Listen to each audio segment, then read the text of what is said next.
Hey, what's going on, everyone? Welcome back to the channel. Hope you're all doing well. Today, I want to take some serious time to break down the brand new Rugby League 26 update that landed on October 2nd, because there's honestly so much packed into this patch that if you only skimmed the notes, you might think it was just a small hotfix, but in reality, it's one of the more meaningful updates we've had so far, and there's a lot to talk through.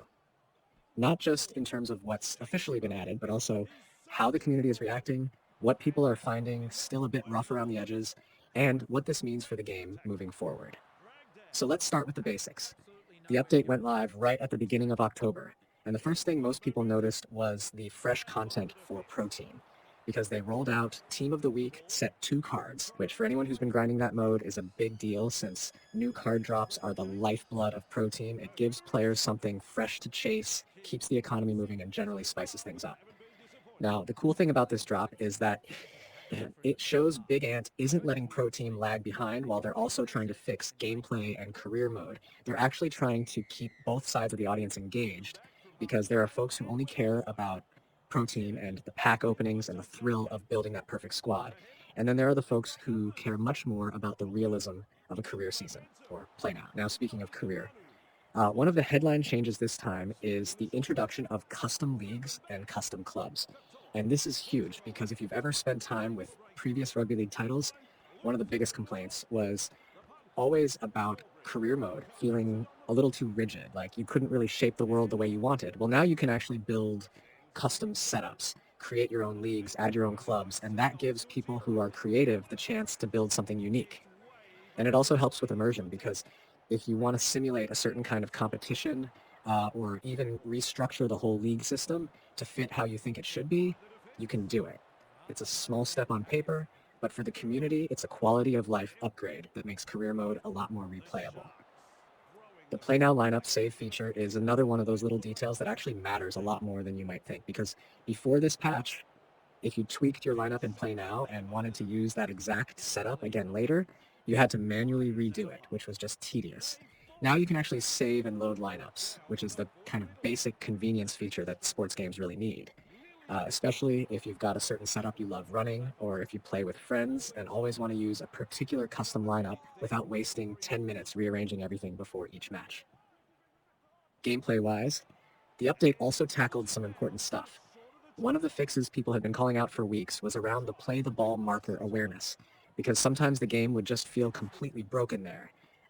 Players wouldn't react naturally, and it could completely ruin the flow of a set. And now that's been smoothed out a bit so things feel more responsive. They've also tweaked how players collect the ball near the touchline, which should make those scramble situations feel fairer and less glitchy. And on top of that, they balanced some of the lower difficulties, particularly rookie and amateur, because the feedback was that the jump between difficulty levels didn't feel natural. So if you're someone who's just learning the game or you've been trying to ease into it, those levels should now feel more balanced. Contested short kicks were another hot topic. People were frustrated at how inconsistent they felt, and grubber kick distances have been tuned as well. So those two adjustments should improve the overall kicking game, which is obviously central to rugby league. If the kicking mechanics don't feel good, it drags down the whole experience. So those small changes make a bigger difference than you'd expect on paper. Now, the bug fixes. This is where you can really see that the developers are listening. One fix that stood out was substitutes ignoring offside, which was one of those frustrating things that people noticed straight away. You'd bring someone on and suddenly they just ignore positioning rules, throwing off your whole defense. So it's nice that this got addressed. Another one was the disappearing player nameplates mid-match, which might not sound massive, but it completely breaks immersion when you can't see who's who. So it's good to see that cleaned up. And then there was the controller issue in co-op, which has been a pain for anyone trying to play locally with friends. That should now be fixed. And all of these little things add up because even if each one individually isn't game-breaking, together they can really ruin the experience now in terms of release logistics. You can actually trace the update through Steam build logs if you're into that, and you'll see the build pushed through right at the start of October, which lines up with everything Big Ant announced. So if you're wondering if your game is up to date, check the build number in your client, and you'll see it's been rolled out globally. But let's talk community, because patch notes tell one story, player reactions tell another, and right now the community is in a bit of a mixed place. A lot of people are genuinely happy that we're seeing steady updates. that pro team isn't being ignored, that career mode is slowly getting fleshed out, and that bugs are being worked on. But at the same time, there's still a feeling that career in particular needs a much deeper overhaul. People want things like proper stat tracking, better AI team management, more realistic contract systems, and a smoother matchday presentation. And while custom leagues and clubs are a step forward, they don't fully answer those bigger concerns. So there's this balance where players are saying, thank you for the improvements, but also saying we still need more. Keep going. Don't stop here. Uh, Forums and Reddit have been interesting because you can see people testing the new patch and reporting what's still broken. So even though substitutes offside has been addressed, there are still quirks popping up. Some players are noticing that AI behavior in certain scenarios still feels off. Others are finding that certain animations aren't syncing properly. So it's not a perfect patch by any means, but when you zoom out, it's progress. And that's what people want to see, especially in a sports game where the foundation has to feel solid before you can build on it. So if you're someone who's planning to jump back in now that the patch is out, here's what I'd recommend. First off, test career mode with the new custom features, see how stable it feels, but back up your saves just in case, because we all know how frustrating corrupted career saves can be.